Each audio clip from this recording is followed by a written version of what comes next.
Right, so today's sutta is Samyutta 46.6, Kuṇḍaliyasutta, and it says, okay,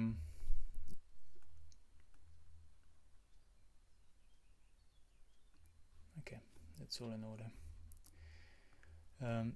So it's a Kuṇḍaliyasutta, and it begins by saying that the Blessed One was dwelling at Saketa in the deer park at the Anjana Grove.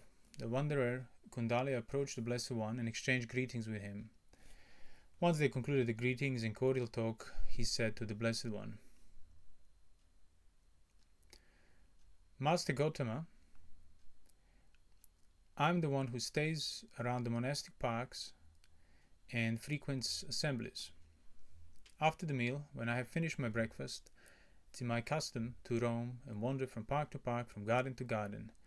There I see ascetics and Brahmins engaged in discussion for the benefit of rescuing their own thesis in debate and condemning the thesis of others. But what is the benefit the Master Gautama lives for? And the Buddha replies that the Tathagata lives for the benefit and fruit of the true knowledge and liberation. But Master Gautama, what things when developed and cultivated fulfill the true knowledge and liberation? The 7 factors of enlightenment, when developed and cultivated, fulfill the true knowledge and liberation. What things when developed and cultivated fulfill the 7 factors of enlightenment?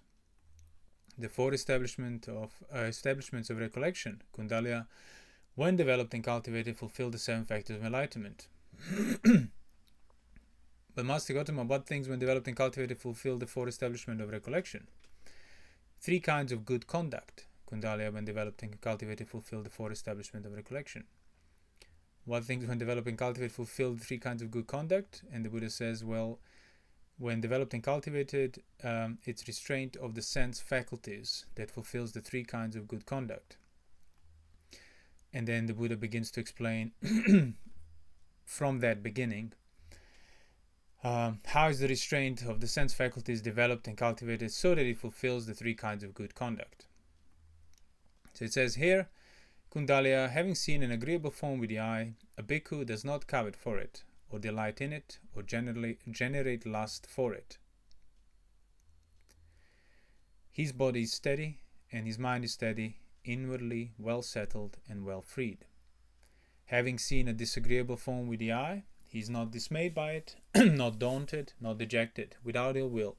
His body is steady, and his mind is steady, inwardly well settled and well freed. So then it goes on for all the senses. Having heard an agreeable sound with the ear, smelt an agreeable odor with the nose, savored an agreeable taste with the tongue, felt an agreeable tactile object with the body. Having cognized an agreeable mental phenomenon with the mind, a bhikkhu does not covet for it, or delight in it, or generate lust for it, and remains inwardly steady, body and the mind.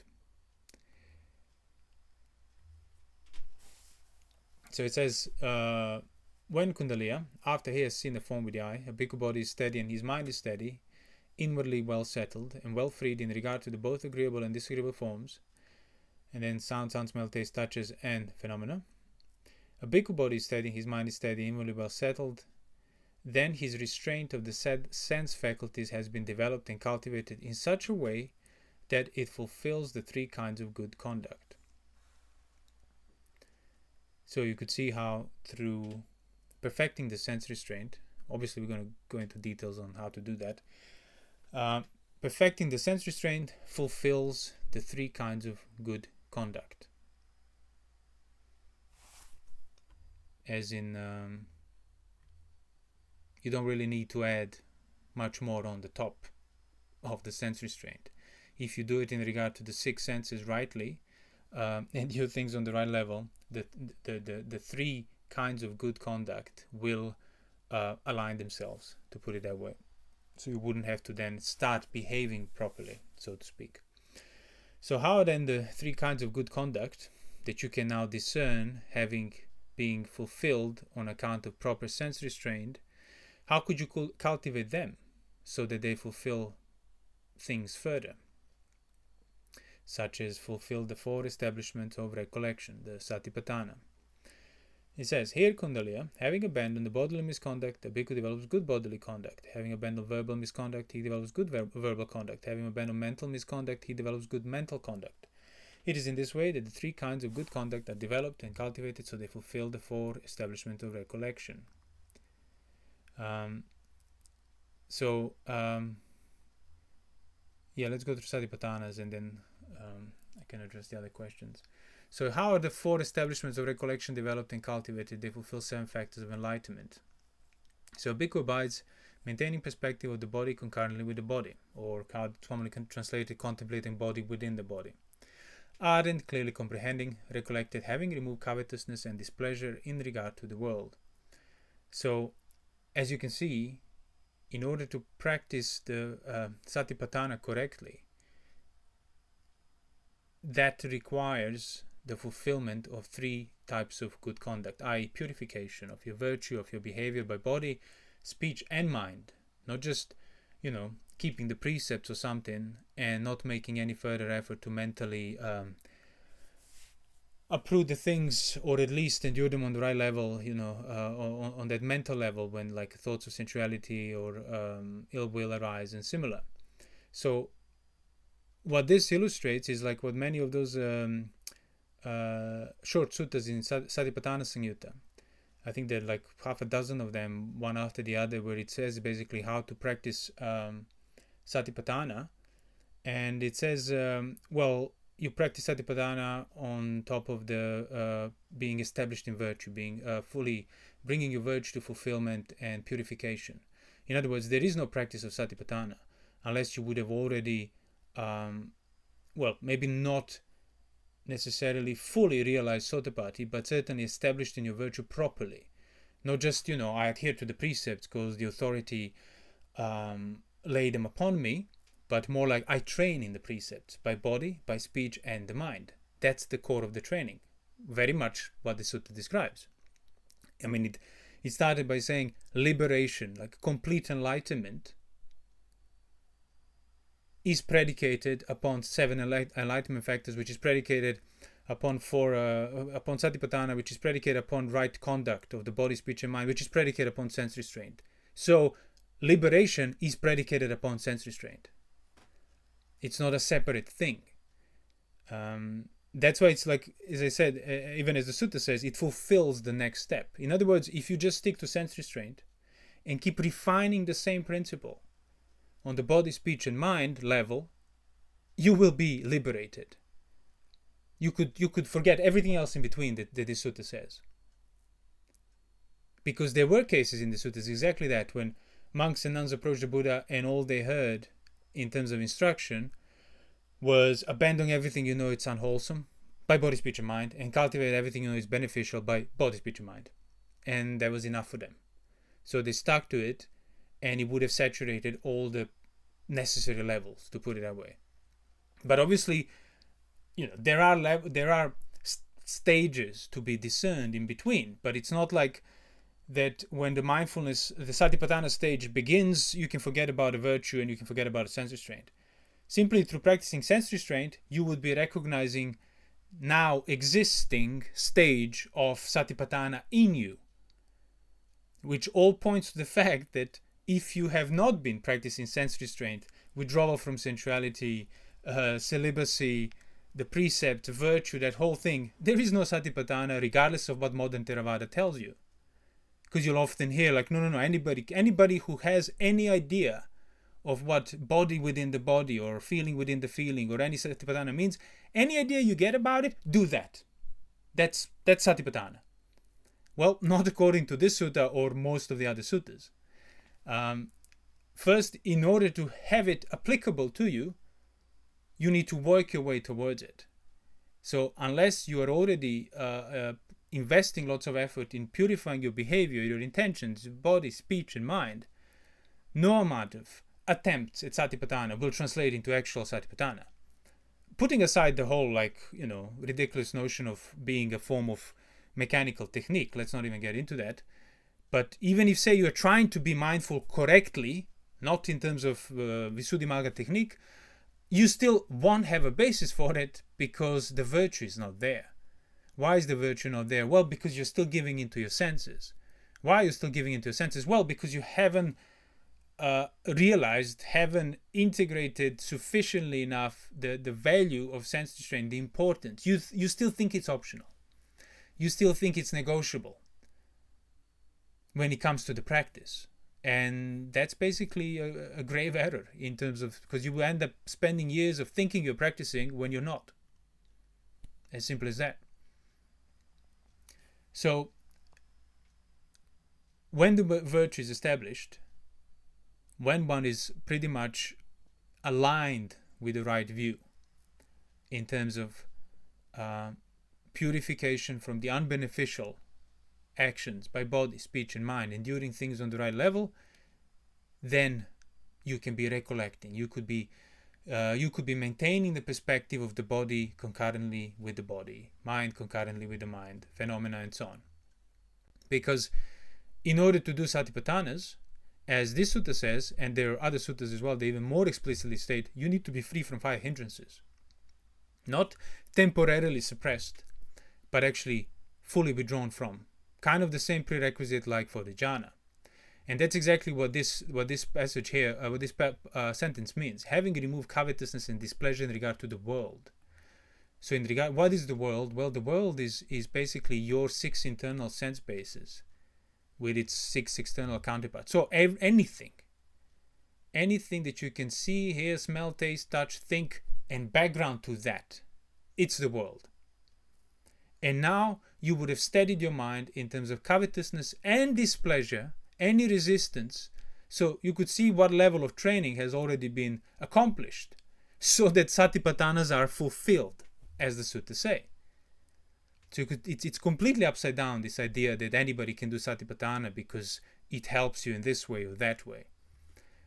Which is also why I said, like, if you come to the level of Satipatthana now, because the Buddha did instruct this to newly ordained monks, monks that have not yet, say, had fruition of the right view and so on, but means they already have left a household life, practice sense restraint, dwelling restrained by the rules of the Patimokkha, eating once a day, being completely celibate, all these requirements. And then the Buddha said, listen, monks, you should do this because it will obviously bring your right view to fulfillment and lead you one way only to liberation. But somehow the commentary and modern Theravada and just generally idea extrapolated that means anybody can do this. And quote those paragraphs to support the ideas that anybody who declares himself a Buddhist can start this practice, ignoring the prerequisites even for those in those very suttas that are being quoted that they already would have fulfilled. So if you are already living fully celibate, withdrawn from the world, eating once a day, dwelling in seclusion, even as a householder, then sure, try Satipatthana. Purifying your behavior on the level of the body, speech and mind, then you could say, well, you could try Satipatthana now. You could start looking into recollecting and maintaining perspective of the body within the body, mind within the mind, because you are seeing chitta. You are seeing the mind. You would have already contained it enough through right behavior. But that's usually not how it's taught today, isn't it? So anyway, then the Buddha says, if you fulfill the 4 factors of enlightenment, 4 Satipatthanas, you then bring the 7 factors of enlightenment to fulfillment. And then if you maybe develop and cultivate that specific aspect a bit more, within obviously the whole arrangement of the previous factors, none of them disappears, then that will fulfill knowledge and liberation. So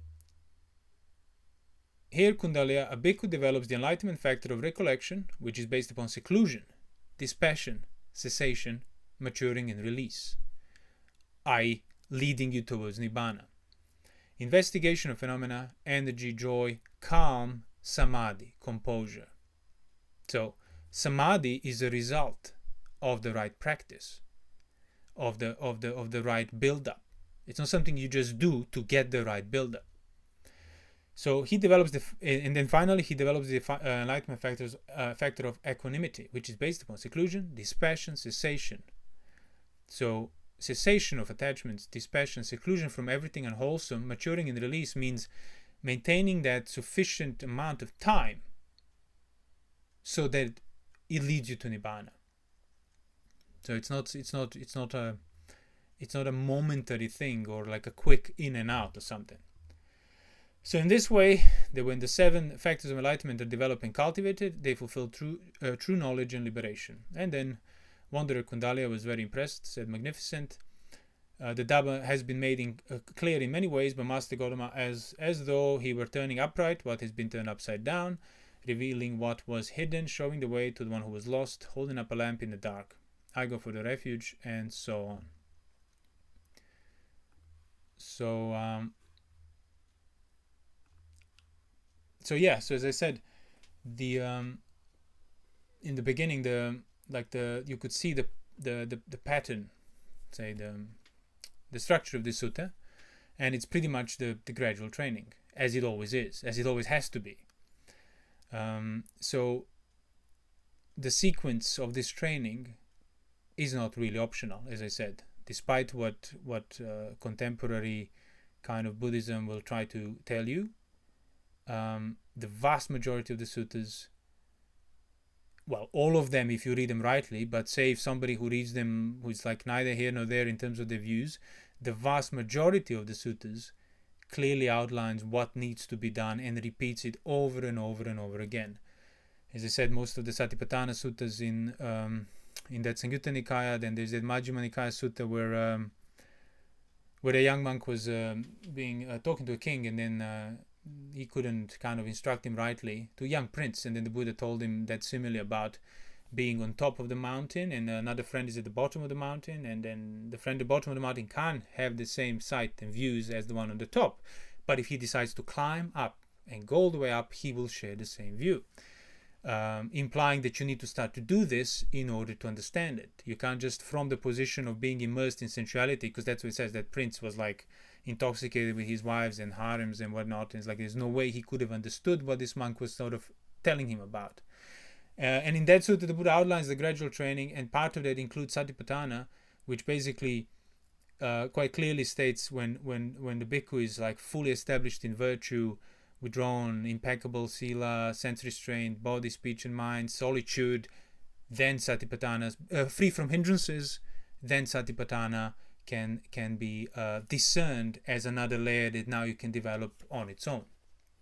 So that sense of that term that occurs in the sutta, the fulfillment, as I said, begins from the sense restraint, and it never stops. The sense restraint continues fueling all the subsequent development. So it's like the spring that starts from the top of the mountain where the water gathers, starts to fill the pools at the lower, that then fills up and then continue filling the next pool, and all the way down to the mountain where they fill up the lakes and oceans and so on. So that's why, yes, as I said already, like you could say that everything pretty much boils down to taming your senses, which rightly say confines and contains your mind and primes it for the training, for the obedience training of that wild animal, as we often talk about. So that's why it's like when the sutta says, like, oh, his chitta, his mind is steady in regard to sight, sound, smell, taste, touches, and thoughts. So people think, I must steady the mind. Tell me what I do. What do I concentrate on with to steady my mind, to make it unmovable? You don't. It's not your doing. That would be like, how do I calm the wild animal? Tell me how to pin it down, how to hold it, how to joint lock it or something so it doesn't move. Well, it's still going to be a wild animal. Even if you make it motionless, it's still a wild animal, and it's not going to be tamed on account of that fabricated, as I said, confinement. So you steady chitta in regard to sight, sound, smell, taste, touches, and thoughts by not acting out towards sight, sound, smell, taste, touches, and thoughts. Initially, that doesn't feel enough. That's why people, like, I know very well, it's not like they, that these meditation techniques and contemporary views are kind of some grand scheme plan to deceive people. No, it just comes out of ignorant mind naturally. Because when you start the sense restraint, And everybody would when they start reading the suttas, because it's just more than obvious that it's about that. But it doesn't feel enough. Like the sense restraint on its own, it doesn't feel like it's doing much. You start restraining, but the mind is still wild. Now it's even worse. Dukkha increases even more, becomes even more acute. So it's like, so yeah, okay, so how do I deal with this? With this inside, sure, I'll keep the restraint, I'll keep the virtue, but how do I keep the mind from making me suffer? And that's when they give in, basically, to these views, to these tendencies, and end up overshooting the mark. End up introducing technique, concentrations, state of self-hypnosis, oblivion, to basically dull the pain. But instead, you need to stay with the wild animal. So that's where the element of faith comes in, because you do have a strong urge to, okay, I'm keeping the precepts, I'm restrained, but let me now also calm down this animal. And that's the problem. You still don't see the animal for what it is. So what you're really trying to calm is just rooted in completely your idea, well, your view of pain is averse. I'm averse to pain and I don't want it. I want to get rid of it. So any calming that you do out of that impatient attitude, any technique, any meditation that you do will be coming out of the wildness of that animal, will be coming out of the craving, will be coming out of sensuality, will be coming out of ill will be coming out of hindrances, as the suttas very often say. So instead of giving into that, let me calm it, just recognize, hold on, let me review if there is any other form of unbeneficial behavior that I'm engaging with by body, speech, and mind, and let me correct that. And then let me leave that. Let me wait. Let me wait for it to mature towards release, how the sutta would say. And then you recognize, oh, that is already actually containing, steadying the chitta rightly. So you don't need to do anything on top of it. That's the beauty of it. Once you recognize this, that's the establishment in the virtue. That's the aggregate of virtue. That's like what I often say. You come to the point of really internalizing, recognizing that, oh, I don't know what I should do, or necessarily always, or I don't know what I might do, but I will know what I will not do. So recognizing things that won't be done gives you that sense of confinement and but positive sort of confidence on account of containment of the chitta. And you don't need to let me now calm, watch my nostrils, feel the sensations, do this or that. There's no need for it, because the animal is already relatively calm from how it used to be, because you haven't been acting out towards provoking sight, sound, smell, taste, touches, and thoughts. And the result of that is, well, the animal is not as provoked. So that's kind of pretty much the core of the training boils down to that, and remains the same throughout. As I said, all these other stages that the Buddha introduces here, it's obviously, they were visible to him and could have been visible to Kuṇḍaliya, but often, more than not, they were completely not even mentioned, and it was just purification of the action by body, speech, and mind, which obviously includes your intentions now. Not allowing the center stage, not entertaining for anything unwholesome, not acting out of doubt. And those are the practical ways of steadying your chitta. When that chitta is steady, when the chitta is withdrawn from the unwholesome, when he has overcome, lost the concern and displeasure in regard to the entire world, then what you're left with is the clarity of mindfulness. And then you could see body within the body, feeling within the feeling, mind within the mind, phenomena within phenomena. So chitta is steadied by preventing it to move. It cannot move accidentally, or I forgot about things for a split second, my chitta moved. No, your idea of chitta moved. You forget things for a split second or longer. Chitta still didn't move. Why? Because you didn't act out of those things. It moves when you open the gates, and you open the gates when you act towards sight, sound, smell, taste, touches, and entertain unwholesome thoughts. So that's why pretty much that sila, that training, that sense restraint, that virtue is your samadhi, is what samadhi is. And it just continues growing from there. So yeah, maybe to also address a question so phenomenon, when you say he contemplates mental phenomena and stuff. what's a phenomenon in the most practical terms. Well, phenomenon is literally anything that appears. Doesn't matter where it appears. Doesn't matter whether it appears as a sight, sound, smell, taste, touch, or as an idea, or as a memory, or as a non-defined idea, or as an ambiguous feeling, or it doesn't matter. In and of itself, anything that can be designated is real as such. And that is a phenomenon. So you recognize that phenomenological nature of things, as in they don't like say, oh, is it that do these things exist in the world or in my head? You realize, well, the thought of the world is already a phenomenon. The thought of my head, it's already a phenomenon. So whether I place it in my head or the world, it will be secondary to the actually arisen phenomenon of the world, the thought of the world, the image of the world, and the image of my head. So that's how you would transcend both internal and external in that sense, by recognizing the phenomena are. That's pretty much all you can say about them. Anything you can think of, anything you can perceive, to that extent it's real as such. And even if you can't quite put your finger on it, it always sort of slips through, you can't quite define it, it's real as such, as a non-definable, always slipping through thing that you're trying to think. So that's what phenomena are. In terms of the 7 factors of enlightenment, we could just mention perhaps that so fulfilling the factor of recollection, the factor of sati, the factor of not falling away from the right perspective, from the right context, no matter what comes through your senses, through animal not being provoked towards sight, sound, smell, taste, touches, you are already staying within the same context. Through not acting out towards things that are unbeneficial by body, speech, and mind, you are maintaining the right context.